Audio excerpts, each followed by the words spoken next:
Hello students, Arvind sir की class में आपका स्वागत है।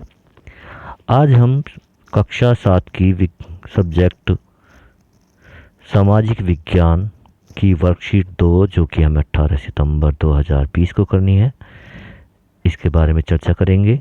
वर्कशीट शुरू करने से पहले हम सबसे पहले वर्कशीट नंबर नोट करेंगे। इसके बाद में इसका विषय हम देखते हैं सामाजिक विज्ञान है और विद्यार्थी का नाम, वर्कशीट नंबर और कक्षा अध्यापक का नाम या सब्जेक्ट टीचर का नाम नोट करेंगे। तो आज के हमारी इस वर्कशीट का जो विषय है वह सामाजिक विज्ञान है ही। इसका जो उप विषय है वह है पर्यावरण। तो पर्यावरण के अंतर्गत आज हम स्थल मंडल के बारे में जानकारी प्राप्त करेंगे और उसको समझेंगे। आइए हम समझते हैं कि स्थल मंडल क्या है। पृथ्वी की ठोस परपटी या ठोस ऊपरी परत को स्थल मंडल कहते हैं। अब आपके पास यदि परीक्षा में प्रश्न आता है कि स्थल मंडल किसे कहते हैं, तो हम कह सकते हैं कि पृथ्वी की ठोस परपटी या कठोर ऊपरी परत को स्थल मंडल कहते हैं। यह किससे बना होता है? यह चट्टानों एवं खनिजों से बना होता है एवं मिट्टी की पतली परत से ढका होता है। यह पहाड़, पठार, मैदान, घाटी आदि जैसी विभिन्न स्थलाकृतियों द्वारा वाला विषम धरातल होता है। ये स्थलाकृतियां महाद्वीपों के अलावा महासागर की सतह पर भी पाई जाती हैं। यानी महासागर की सतह से मतलब क्या है? आपने जब कभी नहाने के लिए नदी या तालाब में जाते हैं तो हमें ऊपर से कैसा दिखाई देता है? वह जलीय भाग दिखाई देता है। लेकिन जब हम उसके अंदर धीरे धीरे आगे बढ़ते हैं तो वह हमारे पैर जिस कठोर वस्तु से टकराते हैं वह भी हमारा स्थल का भाग ही होता है।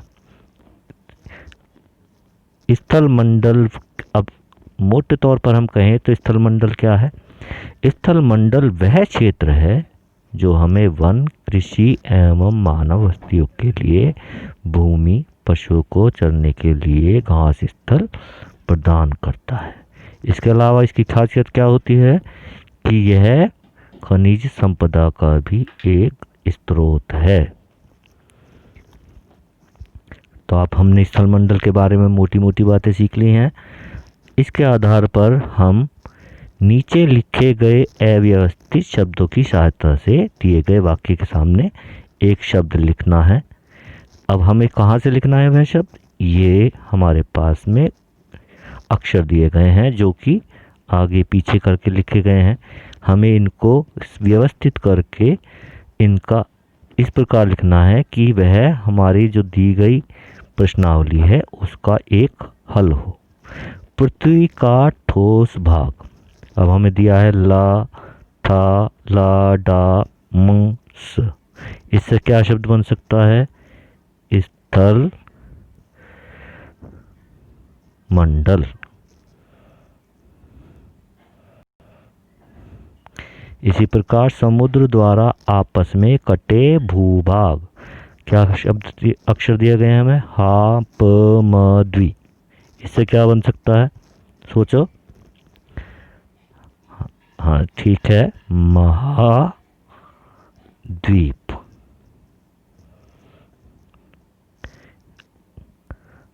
अब हमारा तीसरा है पृथ्वी पर बड़ा जल स्रोत।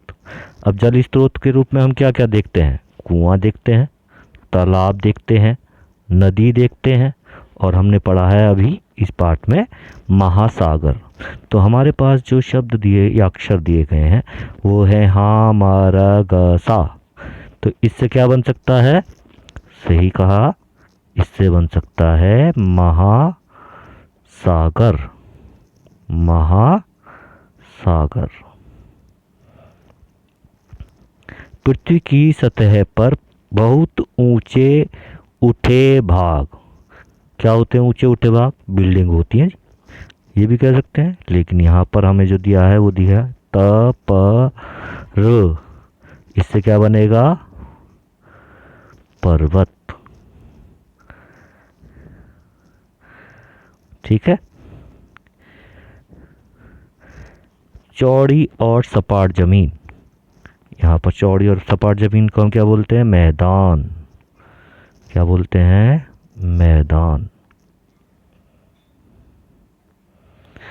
ऊंचाई पर स्थित फैली हुई समतल भूमि। अब हम कभी मैदानों की तरफ या पर्वतों पर जाते हैं या कभी नैनीताल या वगैरह जाते हैं तो वहाँ पर हमें खेती करते दिखाई देती है कि समतल भूमि भी है लेकिन हम ऊंचाई पर भी हैं। ऐसी जगह को बोलते हैं हम पठार। क्या बोलते हैं? पठार। ऐसे ही दो पहाड़ों के बीच का रास्ता घाटी। ठीक है, तो ये आज की हमारी वर्कशीट नंबर 2 कंप्लीट हो गई है। आपको इसको अपनी कॉपी में हल करके लिखना है। अब यदि आप इंग्लिश मीडियम के स्टूडेंट्स हैं तो आपको यह वर्कशीट करनी है इंग्लिश मीडियम की। इसमें वर्कशीट नंबर 2 लिखा हुआ है, सब्जेक्ट की जगह सोशल साइंस और ज्योग्राफी दी है उसकी ब्रांच। उसी प्रकार से करेंगे इसको भी। यहाँ पर पहले हम वर्कशीट नंबर नोट करेंगे, name of student, name of class teacher और सब्जेक्ट टीचर। हमारा कंटेंट है आज का एनवायरनमेंट, जिसको हमने हिंदी में पढ़ा था अभी पर्यावरण। इंग्लिश में इसको क्या बोलते हैं? एनवायरनमेंट। और स्थल मंडल को बोलते हैं लिथोस्फीयर। हम कई स्फीयर्स पढ़ेंगे अभी। अब जो लेयर्स हैं अपनी इसकी अर्थ की, इसके बारे में पढ़ेंगे जैसे जैसे हम आगे क्लासेस में जाएंगे। अगर हम चित्र में देखें तो हम चित्र में भी देख सकते हैं कि यहाँ पर दिया हुआ है हाइड्रोस्फीयर यानी कि जलीय भाग, बायोस्फीयर यानी वायुमंडल, और लिथोस्फीयर स्थलमंडल, एंड एटमॉस्फेयर यानी कि आकाशीय भाग। ठीक है, पर्यावरण, ये सब पर्यावरण के एक भाग हैं। तो आइए अब हम लिथोस्फीयर शुरू करते हैं। Lithosphere is the solid crust और the hard top layer of the earth. जो हमने हिंदी में अभी पढ़ा था पीछे कि स्थलमंडल कठोर परपति से बना होता है, इसमें सॉलिड क्रस्ट और the hard top layer of the earth. It is made up of rocks and minerals and covered by a thin layer of soil. What is lithosphere? Lithosphere is the solid crust or the hard top layer of the earth. It is made up of rocks and minerals and covered by a thin layer of soil. It is an irregular surface. हमारे आसपास जो जगह है वो कैसी है? Regular surface है, लेकिन it is an irregular surface with various landforms such as mountains, plateaus, plains, valleys, etc. Landforms are found over the continents and also on the ocean floors. अब इसकी परिभाषा हम सब और अच्छी तरीके से समझते हैं कि lithosphere is the domain that provides us forests, grasslands for grazing, land for agriculture and human. It is also a source of mineral wealth. इसी प्रकार से जैसे हमने हिंदी में वर्कशीट में किया था, देखा था, इसको इसी तरीके से हम इसको इंग्लिश वाली वर्कशीट में कर सकते हैं। सॉलिड पोर्शन ऑफ अर्थ क्या कहलाएगा? लिथोस्फीयर।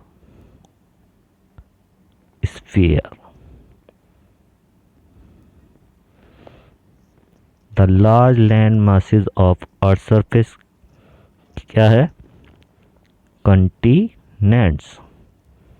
तो हम यहाँ लिख लेंगे कंटिनेंट्स। इनके मीनिंग्स भी हम याद रखेंगे कि क्या है?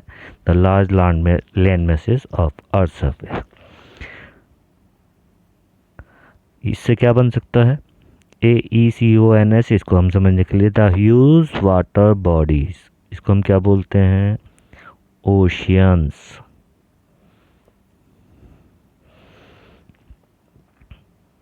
हाईएस्ट लैंडफॉर्म्स क्या होंगे? Mountains.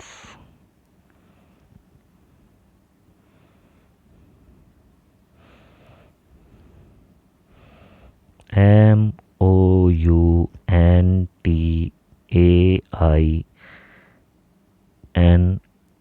Mountains. Flat land mass, ये क्या होंगे? Plain. A large high area of flat land, ये वो क्या कहलाते हैं? प्लेटियस।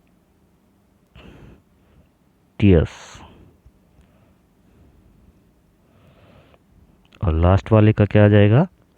Valley, VALLEYS।